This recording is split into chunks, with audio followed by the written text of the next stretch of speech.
Frontline Updates, where we delve deep into military strategies and updates from conflict zones. Today, we're discussing the progress of the ongoing special military operation as of July 19, 2025. I'm your host, Sharifa Mohammed MGT. I'm Colonel A.C. Oguntoye, an infantry officer.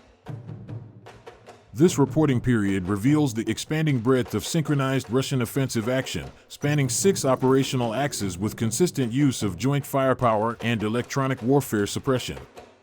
The integration of air, ground, and maritime precision strike highlights a maturing Russian capability in intertheater operations. Additionally, the targeted destruction of NATO-supplied systems, M777, Braveheart SPG, counter-battery radars, signals a deliberate effort to dismantle Western support assets on the field. Ukraine's diminishing artillery, EW, and radar capabilities, compounded by ongoing losses in trained personnel, suggest weakening force regeneration and battlefield cohesion. Russian gains in positional warfare, particularly along the central and eastern axes, signal preparatory conditions for potential operational-level encirclements in Donetsk and Dnipropetrovsk sectors. Welcome to Frontline Updates, the podcast that brings you in-depth insights into military operations from those leading them on the ground.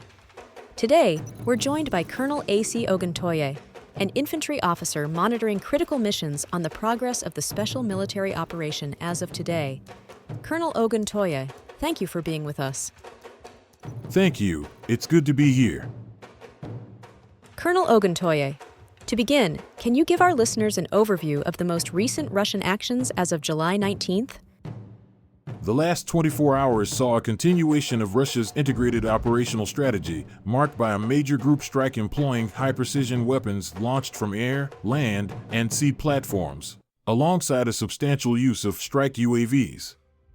The main target this time was the Ukrainian military-industrial complex, specifically facilities producing components for missiles and strike drones. What distinguishes this operation isn't just the precision or scale, it's the targeting philosophy. Russia is not merely striking at supply chains but is attacking the technical nerve centers of Ukraine's domestic arms production. The implication is twofold. First, it erodes Ukraine's self-sufficiency in weapons development. Second, it amplifies their dependence on NATO-supplied systems. That dependency becomes vulnerable as Russian forces continue to identify and neutralize those assets in the field. That's a strategic approach. Let's look at the battlefield. What happened in the north, particularly in Sumy and Kharkiv? In the North Group of forces executed a series of coordinated ground strikes.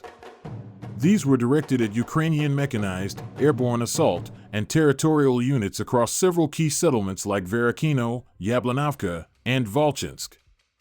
While the immediate casualty figures were relatively modest, around 155 Ukrainian personnel, what matters more is the positional improvement.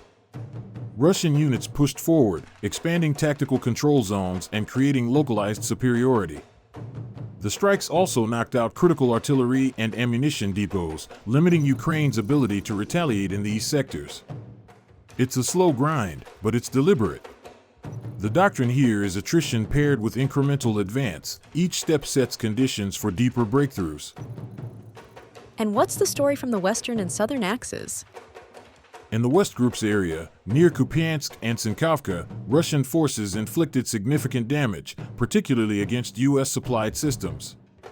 A HMMWV armored vehicle and the TPQ-50 counter-battery radar were destroyed, which is quite significant.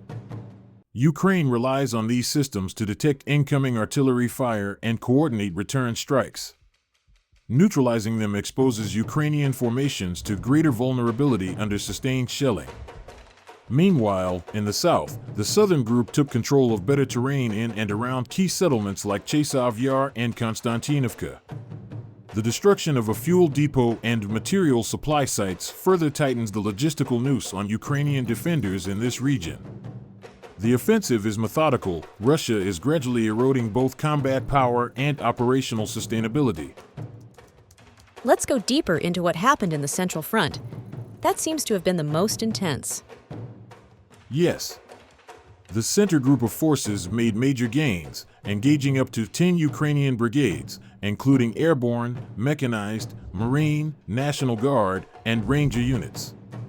Engagements occurred around Krasnoarmysk and Petrovskoye, critical nodes in Donetsk's interior defense.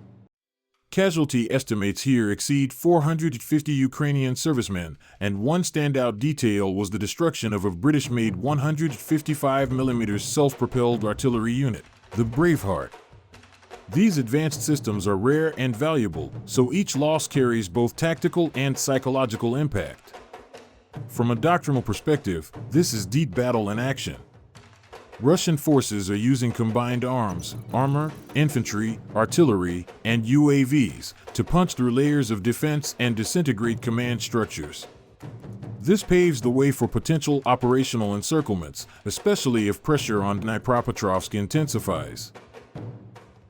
Let's not overlook the eastern and Dnipro sectors. What developments took place there?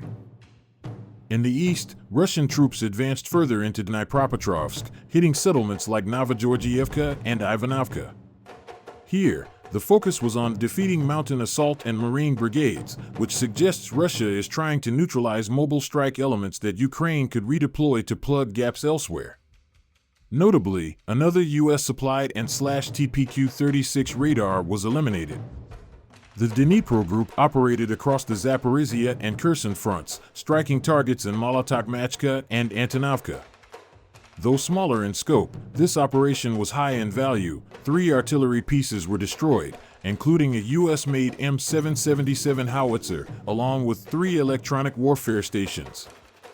These are high-value assets meant to shield Ukrainian formations. Their loss leaves forward units exposed to electronic and kinetic targeting. Outside of ground maneuvers, what air defense activity did we see? Russia's air defense network remained active and effective. In the last 24 hours alone, 6 guided aerial bombs and 349 UAVs of the aircraft type were intercepted. This highlights both the intensity of Ukrainian drone activity and the strength of Russia's multi-layered air defense system. These drones aren't just reconnaissance, they're increasingly used for kamikaze-style attacks and precision strikes. So neutralizing hundreds in a single day reflects defensive dominance and early warning network efficiency.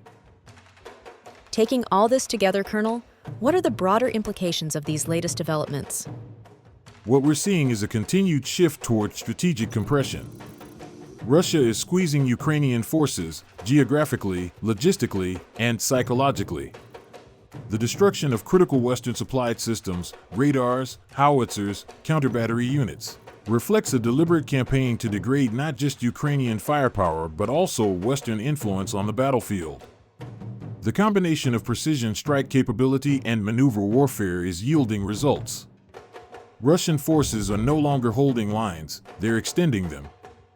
If these advances continue with the same level of disruption to Ukrainian supply and coordination, we may see larger breakthroughs in Donetsk and central Zaporizhia in the near term. Colonel, thank you for providing such a detailed briefing on the current military situation. Your insights are invaluable to our understanding of the conflict's dynamics. And thank you to our listeners for tuning in. Join us next time as we continue to provide up-to-date coverage on global military affairs. Stay with us for more updates and expert analyses on global defense and security issues. Stay informed, stay secure. Thank you for the opportunity. I want to emphasize that our forces remain committed to achieving our objectives while minimizing unnecessary harm. We continue to monitor and adapt to developments on the ground. This has been Frontline Updates. Subscribe for daily military briefings and in-depth strategic analysis. Visit our platform for maps, transcripts, and exclusive frontline updates from commanders in theater.